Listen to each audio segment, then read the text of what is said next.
It's time once again for another edition of Talk to Me. And now, here's Emmy himself, 8-time Emmy Award-winning journalist, Maynard Eaton.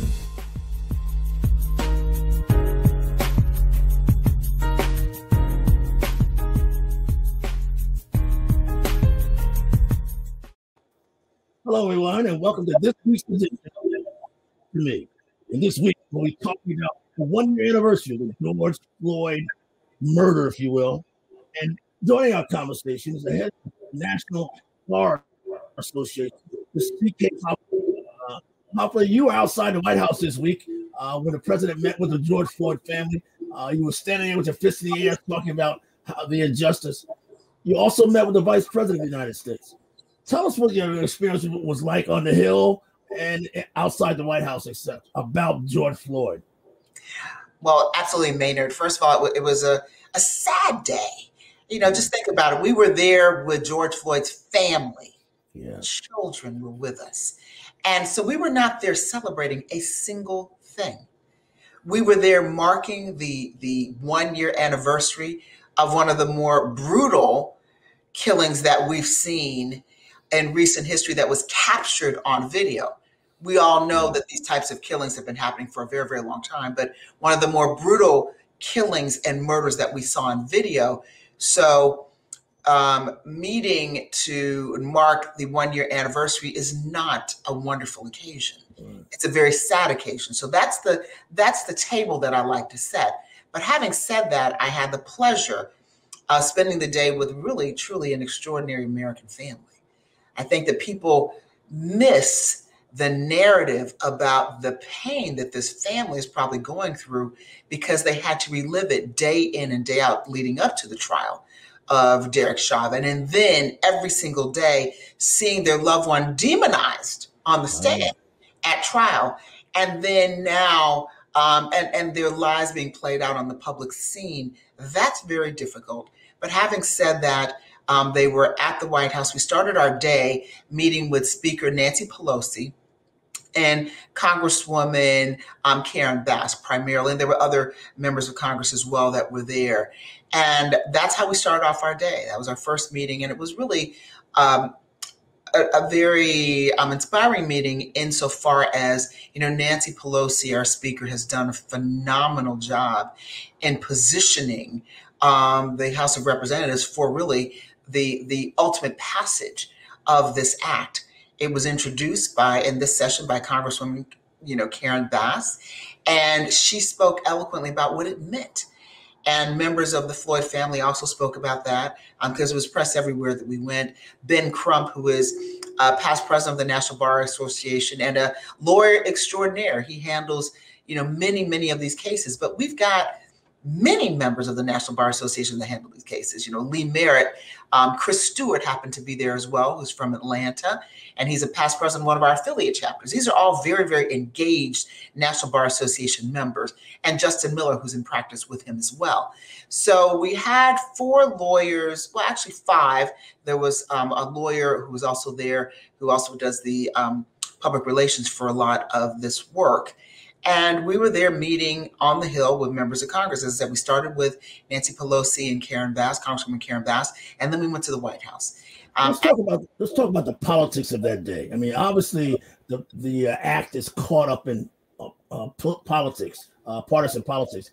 Do you see it passing, or is it kind of stuck and just will go away, if you will? I think it's ultimately going to pass. Is it stuck right now? I prefer not to use the term stuck. I think there is a little bit of stagnation because they're trying to work out some very critical issues. So I wouldn't say stuck because progress is being made and everybody expressed, cautious optimism. And that's how I feel. Now, we met that day, as you know, Maynard, also with Senator Cory Booker, yes, Senator Lindsey Graham, and Senator Tim Scott. Those 3 senators are the ones currently posturing and negotiating the final language of this act if it's to pass. So it really does rest, in my impression, in their hands. And everybody's up for the task. Nobody is just sort of sitting around waiting. I think it is everyone's intention, hopefully, to pass something that everyone can live with. And it's got to be an important act. It's got to be meaningful. It can't just be the passage of some old kind of act. That's not what this is about. If we wanted the passage of something that didn't have teeth, it may have already been passed and signed into law. But that's not what this president wants to do. And that's not what the members of the Congressional Black Caucus and others, the Speaker of the House and so many other members of the U.S. Congress and the U.S. Senate want to do. They want a meaningful piece of legislation that has teeth, and the president wants something as well that he can sign into law. So that's why it's taking a little more time. I prefer to take more time and get it done right than to pass something that has no teeth and is meaningless. Because see, George Floyd died. He was murdered.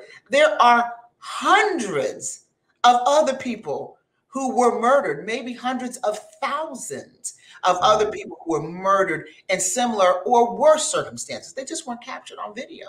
They just didn't capture the spirit of mainstream America. And that's why we didn't see them unfold the way that we saw the George Floyd's murder unfold. The catchphrase I heard from that day was, they want the bill to be right and not rushed. What does the anniversary of George Floyd's death mean, you think, to America, to the world? Some say, I saw signs that George Floyd changed the world. That's significant, or a little more meaningful than that? Well, I think that George Floyd did change the world, but Lord have mercy, do you have to be killed and murdered to change the world? Right. I mean, that is, just think of it. It is a crazy thing for us to imagine that we have to watch a man brutally murdered for him to change the world. That one act of brutality and violence and lack of compassion and all the other things that we could say about that started a movement, if you will. And all of the things that happened subsequently ended up changing the world because it changed perception of policing in this country. We have the world that is standing in solidarity with the Black Lives Movement, the world that up until this point looked to the United States as an example. Well, surely we are not an example of anything with the way that we allowed people to be killed in this country. The laws have allowed it, and the type of police brutality that permeate our system. So changing the world, what I see when the statement of changing the world is said, is that the perceptions of what happened in the United States, and also it's a reminder that external pressure can have the impact on what happens here internally. Just as the external pressure from the United States and many groups, grassroots organizations, toppled the apartheid regime. External pressure on those corporations that were supporting the apartheid regime. So external pressure is important. Here, it's the reverse. It's external pressure from outside, people standing in solidarity. I mean, the reports by the United Nations are deplorable as it relates to what goes on here in the United States. We should be ashamed. We ought to be ashamed. We are ashamed. And if we're not ashamed, something's missing because of the history that we have with police brutality. It's got to stop. So in that sense, his death did change the world. It was like this was percolating under the surface of our hearts and of our souls and of our spirits. And then it just exploded with the killing because we saw the bravery of a 17-year-old girl to film it. If she hadn't filmed it, we would have had to wait, like, by the way, they're waiting in Elizabeth City. And by the way, how they're waiting in Louisiana for the truth to come out. Got to wait for a trial. And by that time, sometimes a die is cast. And so I think this we need to applaud the efforts of a 17-year-old Black girl, young Black woman who had the courage to film it, who said, no, not today. Not on my watch. I'm going to film this. And that was released. So, all of that, the social justice organizations, the protesters, the legal actions, the having an attorney general, Keith Ellison, who's bad to the bone and one of my members as well, who said, oh, no, we're going to put this together, a dream team, and having people who volunteer, prosecutors who volunteered their time and to prosecute this case the right way. But you had a convergence of all these factors that rarely happens in our United States of America. But I'm glad it did happen. So in that sense, yes, his unfortunate, tragic, deplorable, despicable death did change the world. Attorney Hoffler, let's talk about your members, if you will. You mentioned you were on Capitol Hill in front of the White House with 4 other Black attorneys. I have an attorney friend of mine, Darren Smith, who calls Ben Trump the ringmaster, the rainmaker for many of the Black attorneys across the country. And there are those who believe or suggest all of a sudden Black attorneys have become very popular, where they want, that wasn't the case years ago, at least in my estimation, because usually you'd see white attorneys representing many of these aggrieved families. Yeah, you're absolutely right on that. It's becoming in vogue, actually. And I'm not cynical about this. Look, I'm excited. Is it because of you? Because of your leadership? Nah, I don't know. It's because of my leadership. I like to say I'm an advocate for the National Bar Association. Ben Kump is a past president. Our members are trained at doing these kinds of cases by us. Okay, so that's number one.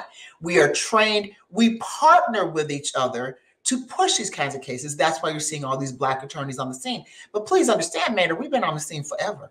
We just didn't get the publicity about it. We've been handling these cases forever. It was the Thurgood Marshalls, the Fred Gray, the Constance Baker Motleys, the Johnny Cochrans, the Willie Garys. They are the ones that forever and ever were handling and pushing these cases. So what you're seeing now is more of a mainstream America saying, oh my goodness, these are Black lawyers. Well, yeah, Black lawyers. But we train our members to do this because this is our community. So it is true that in the past you would see, even though it's our community and even though we were trained to do it, you did see more white lawyers representing these cases. And Ben Crump is extraordinary. He's absolutely extraordinary. He stands on the shoulders of many, and many stand on his shoulders. Speaking of an extraordinary historic moment while you were in D.C., Christian Clark was named Assistant Attorney General for Civil Rights. Yes. What does that mean? What does that suggest to you about that high status for, again, probably one of your members? Absolutely one of my members. Ain't no probably about it. One of our members and the National Bar, I just got to put it where it is. The National Bar was a strong advocate of Christian Clark. We made calls, we sent letters, and I personally inked a letter to the committee. And I said, I just hope that we will not see injustice when it comes to Kristen Clark and Vanita Gupta, two women of color, and that we can level the playing field because they are the most qualified candidates and they are the right people at the right time that should be in the Justice Department. And Kristen Clark being in the number 2 position at the Justice Department, the first time a Black woman, has ever occupied that position, is historic on so many levels. First of all, hands down, there was nobody who was more qualified. So let's just talk about that. But secondly, it's never about qualifications. We know with our history, there's so many people who are qualified, but you had to have this time in our world where we're living in a social justice era where some are seeing social justice as the flavor of the month. And I'm not being cynical, but there's some that feel that way. So there's like a little movement. We had to see also a president who was open to that. She would not, under any circumstances, have been confirmed with the last administration. We don't even need to think in that direction. We don't need to look in the past. We look today. But we have an administration who had the strength, the fortitude, the courage, and just said, yes, this is our nominee because she's the best, and we want her to be to head the most significant civil rights, if you will, legal division in the world. What Kristen Clark does in this position is going to impact civil rights in the world. Make no mistake about it. So that's the significance of this Black woman with Indian heritage being appointed to that position. We also mentioned a significant Black female attorney, the vice president who you met with is also probably the nation's number 1, and I imagine one of your members as well. Everybody, my member, everybody. Yes. Vice President Kamala Harris, and she met with us when she was running. She met with the National Bar, not just the leadership. She met with about 75 of us, past presidents, everything, past leadership, current leadership. And we talked about their vision, and we talked about what we expected. Because that's what it is. And but our organization supported, again, this is not a partisan issue. Like when we talk about voting rights, we're not talking about partisan issues. We're talking about people's right to vote. That's nonpartisan. Our efforts at the NBA about voting rights, that's election protection. That's a nonpartisan effort. There are those who perceive it through a partisan lens, but it's not. When we talk about solutions to COVID, vaccinations and the like, testing that has this whole COVID pandemic has disproportionately impacted our community. That's not a partisan issue. That's everybody should want there to be a cure, a vaccination, and testing for everybody, not just some, but for everybody, not a partisan issue. When we talk about the need for policing reform, not a partisan issue. Everybody should want to see less people killed at the hands of law enforcement. All of these things have impacted our community disproportionately. So when we met with Vice President Kamala Harris, we laid out our agenda as members of the National Bar Association, her fellow colleagues, Black lawyers, prosecutors, judges, law students, for this administration, what we'd like to see. So it was really refreshing and wonderful for me to be able to talk to her again, this time kind of more on a one-on-one basis, at the White House, in the West Wing, and just the history of it. We sat in her office. She has an office where she conducts business. And so we sat in her office and we met there. And then we also went to the meeting, not with the vice president, we went to her ceremonial office.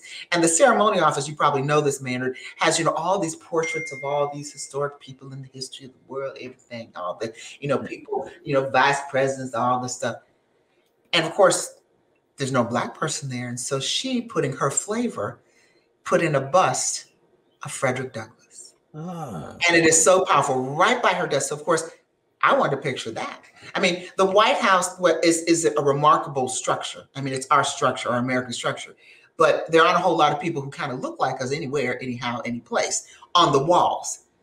So for her to put that bust of Frederick Douglass in her ceremonial office meant so much, because Frederick Douglass meant so much to us. So meeting with Kamala Harris, being there in the West Wing, I was also in my meeting with her for about 15 or 20 minutes. I had with me in the meeting Lil Baby, who is, is one of the foremost rappers, most popular rappers, trap rappers, if you will, in the country and in the world. And people were just, just amazed that he was there at the White House. Why were we amazed? I mean, there are musicians and a lot of different people who have come to the White House historically. But this young man has a following, Maynard, that you and I never will have. I mean, I don't know. You may have that following. Let me not be presumptuous. You may have that kind of following. He can speak and people listen. They drop the mic. They're all over the world.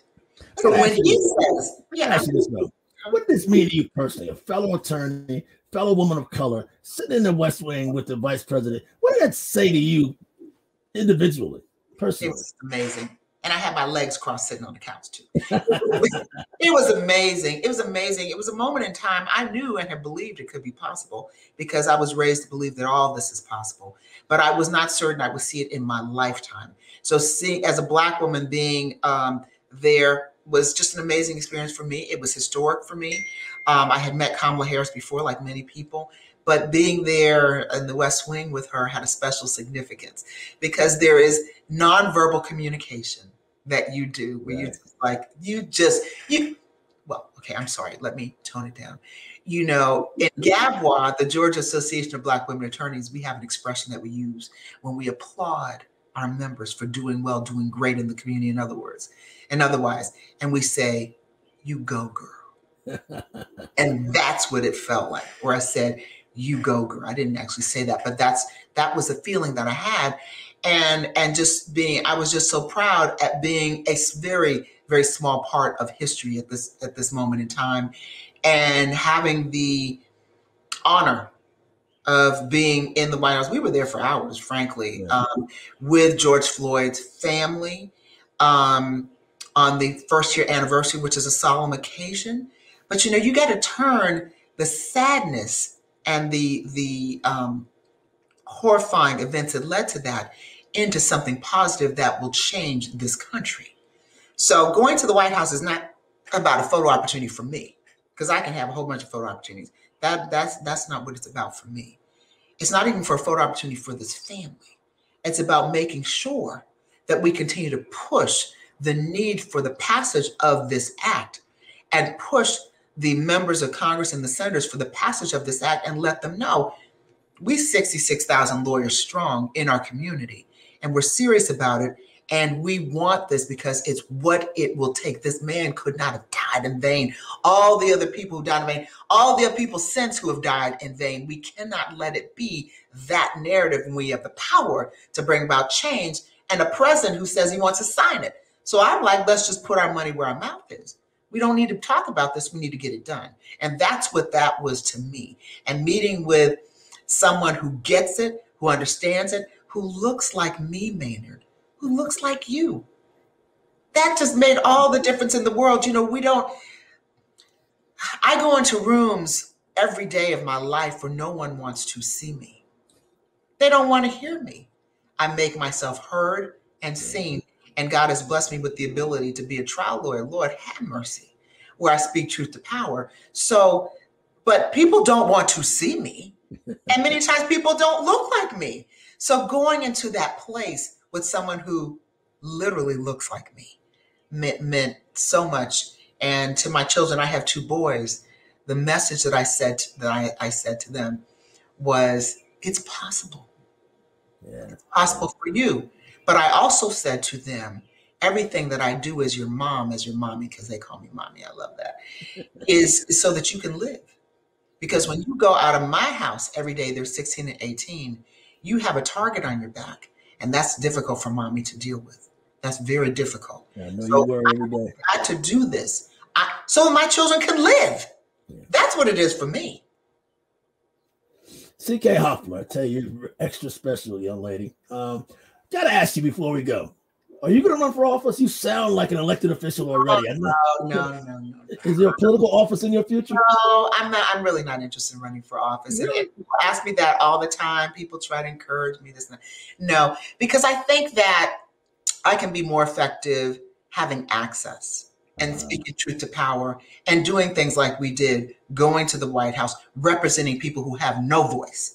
What I think the world seems to just completely forget is if our Black lawyers went there, if we didn't have all of us doing what we're doing, these people would have no voice. They don't care about anybody. They don't care about, they would have no voice because these cases are in vogue now, but we were representing people when it wasn't in vogue, and we will continue to do that because it's not about being in vogue or not. It's about our community and our duty and obligation to our community. And sometimes these cases, you don't get paid on them. So when we do these cases a lot, it's not because of why other lawyers handle cases.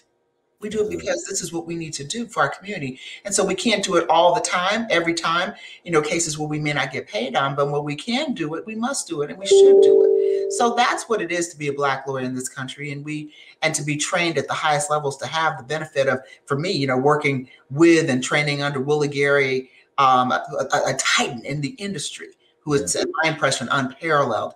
Johnny Cochran is a titan in the industry, unparalleled.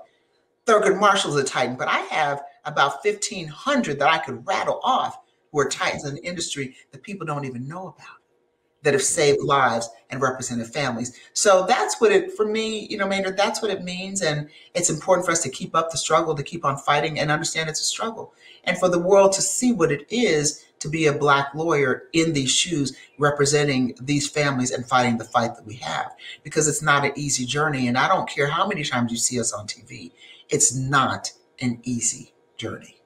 Well, you certainly speak well for the industry and your passion for what Black attorneys across the country do for us and for America.